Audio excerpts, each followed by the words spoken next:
Hello साथीहरु, आज चाहिँ म यता भाउजूहरुकोमा चाहिँ डिनर गर्न आएको छु हो।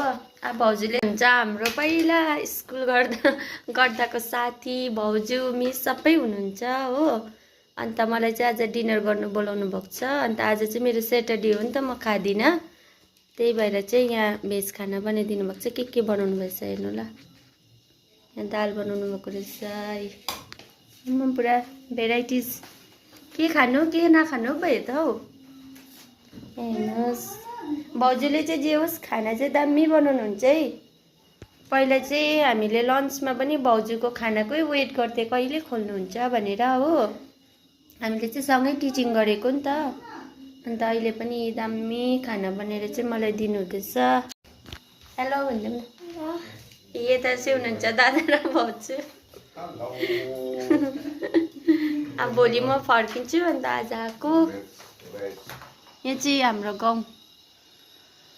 अन्त चाहिँ डिनर रेडी भयो। अब खाना टिको साथीहरू। पाउडर खाएर हत्तु भइसक्यो। घरमा त खाना राम्रो खाएको पनि छुइनँ। अब चाहिँ म र काव्यश्री खाना टिको।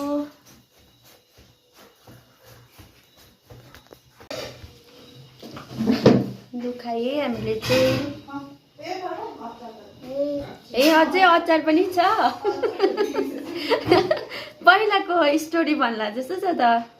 यहाँबाट अचारसम्म साँप देखेको थिएँ भनेर पहिला पापडको स्टोरी भन्नुहुन्थ्यो नि आमाले खालि। पापड त मन पनि पर्दैन ज्यादा खाएर। दामी खाना भएछ आज चाहिँ हाम्रो है काव्यश्री। यो खाए भाउजू।